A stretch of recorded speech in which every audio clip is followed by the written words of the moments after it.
இன்னைக்குரிய devotion வழிகள். சங்கீதம் 139:23.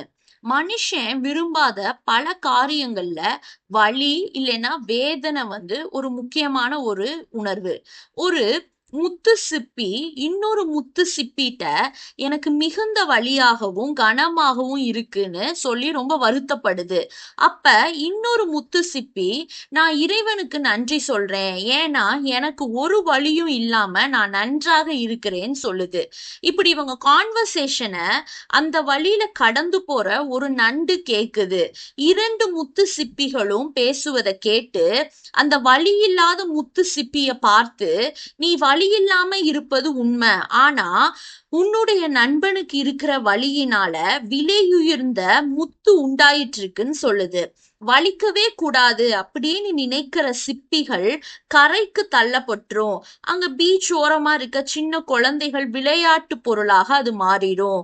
ரொம்ப யூஸ்லெஸ்ஸா போயிரும். ஆனா வலியோடு இருக்கும் சிப்பி விலையுயர்ந்த முத்தை தாங்கி கடலுக்கு அடியில போயிரும். அத கடலுக்கு அடியில தேடிதான் கண்டுபிடிக்க முடியும். தேவன் நம் வாழ்க்கையில அனுபவிக்கிற வலிகள் வேதனைகள் நம்மள அழித்து விடுவதற்காக அல்ல, மாறாக நம்ம விசேஷமானவங்களா மாறுவதுக்கு தான். யாக்கோபு, யோசேப்பு, தானியேல் இது போன்றவங்க பல வழிகளை தாங்கி சகித்து வந்தவங்க. ஒருவேளை அவங்க தேவன் தந்த தரிசனம் ஒருவேளை பொய்யாயிருமோ அப்படின்னு கூட நினைச்சிருக்கலாம். யோசேப்பு சொப்பனம் கண்டு தன்னுடைய பெற்றோர்கிட்டையும் சகோதரரிடத்தையும் சொன்னப்ப அதனால அவனை மிகவும் பகைத்து வெறுத்து பல துன்பங்களுக்குள்ள ஆக்குறாங்க.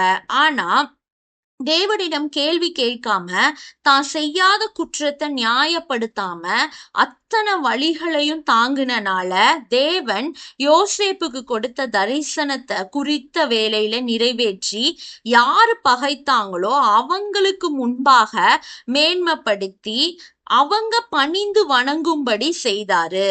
வலி வேண்டாம், எனக்கு சோதனை வேண்டாம், எனக்கு கஷ்டம் வேணாம், எப்போதுமே என் வாழ்க்கையில மகிழ்ச்சி மட்டும்தான் வேண்டும் அப்படின்னு நினைப்பவங்களா நீங்க இருந்தீங்கன்னா அது தப்பு.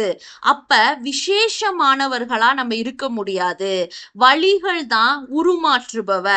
வழிகள் நம் வாழ்வை கசப்பாக அல்ல, நம்மள கருணை உள்ளவர்களா இரக்கம் உள்ளவர்களா மாற்றுவதற்காக தரப்படுகிற ஒன்று.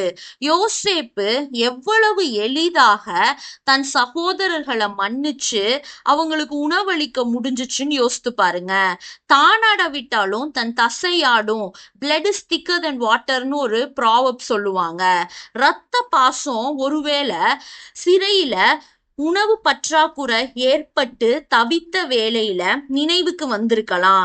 தான் சகோதரர்களும் தான் பட்ட கஷ்டத்தை அனுபவிக்க கூடாதுன்னு கூட யோசேப்பு நினைச்சிருக்கலாம்.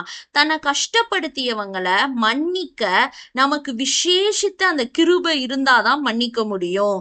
யோசேப்பு தெய்வீக சுபாவத்தோடு இருந்ததால தன் வழி பெரியதாக தெரியாம பெரியவர்களாய் இருந்த அவனுடைய மூத்த சகோதரருக்கும் மேலாக யோசேப்பு பெரியவனா ரொம்ப மெச்சோர்டான ஒரு தேவ பிள்ளையா அந்த இடத்துல நடந்து கொள்றாரு.